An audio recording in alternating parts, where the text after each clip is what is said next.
আসসালামু আলাইকুম রহমতুল্লাহ বারকাতু। সবার কী অবস্থা? সবার অবস্থা ভালো থাকলেও আমার অবস্থাটা কিন্তু বেশি একটা ভালো না। কারণ আমি জীবনের প্রথম যেদিন চিন্তা করছিলাম যে কবুতর পালা শুরু করব, ওই দিনই আমার মনে একটা আশা ছিল যে আমি একজোড়া শার্টিন কবুতর পালবো।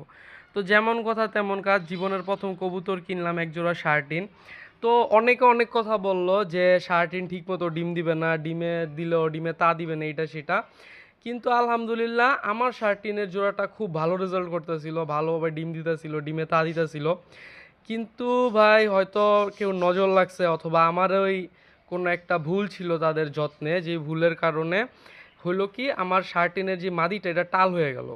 তো আমি যেহেতু প্রথম প্রথম কবুতর পালতাছি, কবুতরের এই সব বড় রোগের ট্রিটমেন্ট সম্বন্ধে কোনো ধারণা নাই। তো এই জন্য এলাকায় যারা কবুতর পালে তাদের থেকে যে জিজ্ঞেস করলাম যে এটার কী করা যায়, কী করলে ও ঠিক হবে।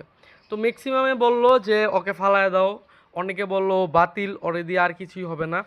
তারপরে অনেকে এমনও বলছে যে ওরে জবাই করে ফেলো। তো ভাই একজনের জিনিস আরেকজন যদি বলে জবাই করে ফেলো, বলতে তো সহজই, কিন্তু যার জিনিস সে তো বোঝে যে কতটা কষ্ট লাগে। তো আমি একটা সিদ্ধান্ত নেই যে আর যাই হোক, ওকে আমি কোনো নিজে থেকে কিছু করব না।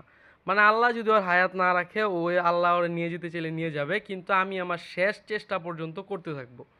তো যেমন কথা তেমন কাজ, প্রথম কয়েকদিন ওকে ওর নটটার সাথেই রাখতাম, কিন্তু পরে একজনে বলল যে আলাদা করে রাখো, এটা নাকি ভাইরাস সংক্রান্ত রোগ। যদিও আমি এই সম্বন্ধে কিছু জানি না। তো এই জন্য ওরা আলাদা করলাম, আলাদা করার পর খাবার দিলাম, কিন্তু দেখলাম ও ঠিকমতো খাবার খাইতে পারতেছে না। তো এরপরে কি করা শুরু করলাম, আমি বুট আর ছোলা ভিজিয়ে রাখি রাত্রে। তো সকাল পর্যন্ত এটা ফুইলা যায়। তো তারপরে ওই ছোলা বুটটা নিজের হাত দিয়ে ধইরা ধইরা ওর মুখে দিই। তো দিলেও ভালোভাবেই খায়। এরপরে ওরে কাঁচামরিচ দেওয়া শুরু করলাম। কাঁচামরিচ রেগুলার সকালে 2টা কাঁচামরিচ এই ছোট ছোট করে কাটতাম, আবার বিকালে 2টা ছোট ছোট করে কেটে ওরা এইভাবে মুখে ঢুকাই দিতাম।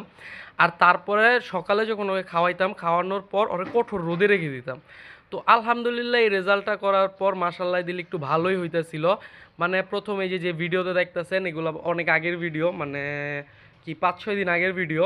তো 5-6 দিন আগে কিন্তু ওর যখন মানে ঘাটটা ভেঙে যেত, তখন ও উল্টায় পাল্টায় পড়ে যেত গা, কিন্তু নিজে নিজে সোজা হইতে পারতো না। কিন্তু আল্লাহর রহমতে এই কাঁচামরিচ আর রোদের কারণে, ওর এই রোদে ফালায় রাখার কারণে কিন্তু এখন আলহামদুলিল্লাহ ও অনেকটাই সুস্থের পথে।